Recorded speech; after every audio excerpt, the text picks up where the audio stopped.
रामचरितमानस श्री रामचंद्र के जीवन चरित्र का चित्रण करने वाली पुस्तक, जिसे तुलसीदास ने महाकाव्य के रूप में लिखा था। हिंदू समाज में लोग इसे धार्मिक पुस्तक समझते हैं और बड़े श्रद्धा भाव से अखंड रामायण का पाठ भी किया जाता है, जबकि रामचरितमानस में तमाम बातें काल्पनिक और झूठी लिखी गई हैं। आइए देखते हैं कुछ उदाहरण। नमस्कार दोस्तों, मैं वीरेंद्र राज बीरू अपनी बात चैनल में आप सभी का हार्दिक स्वागत करता हूं। दोस्तों, पार्वती का राजा हिमांचल के घर पुनः जन्म होता है। वह भगवान शंकर को पति के रूप में पाने के लिए वन में जाकर तप करती हैं।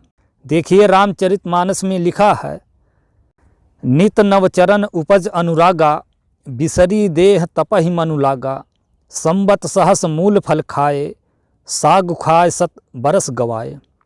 स्वामी के चरणों में नित नया अनुराग उत्पन्न होने लगा और तप में ऐसा मन लगा कि शरीर की सारी सुध बुध बिसर गई।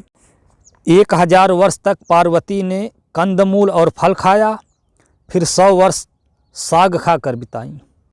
कुछ दिन जल और वायु का भोजन किया और कुछ दिन कठोर उपवास किया।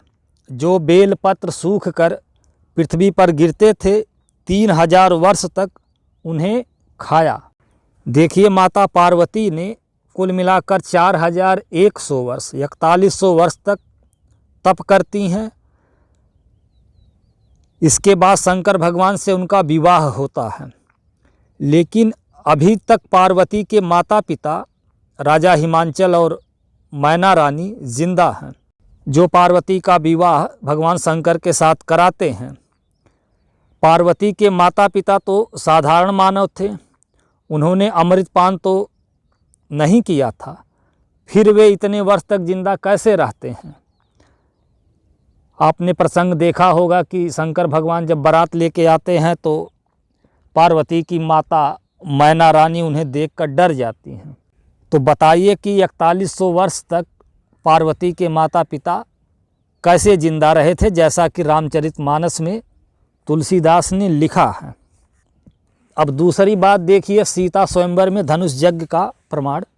जब सीता स्वयंवर में धनुष यज्ञ में आए हुए तमाम राजा एक एक करके धनुष को तोड़ना तो दूर, उसे हिला और उठा भी नहीं पाए, तो 10,000 राजा ने एक साथ मिलकर धनुष को उठाने का प्रयास किया, जैसा कि तुलसीदास ने रामचरितमानस में लिखा है कि भूप सहस 10 एक ही बारा, लगे उठावन टरई नटारा।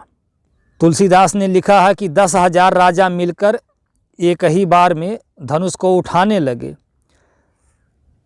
बताइए कि सीता स्वयंवर में 10,000 राजा कहाँ से आ गए थे? क्या उस समय भारत इतने राज्यों में बटा था? भारत में इतने राजा राज्य करते थे?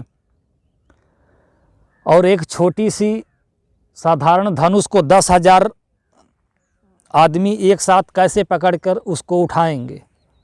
अब देखिए कि जिस धनुष को 10,000 शक्तिशाली बलशाली राजा मिलकर नहीं उठा सके, उस धनुष को सीता बचपन में भी उठा लिया करती थी। इसका मतलब कि सीता के पास 10,000 राजाओं से भी अधिक बल था। फिर भी रावण ने सीता का हरण कर लिया और सीता उसका कुछ नहीं कर पाती है।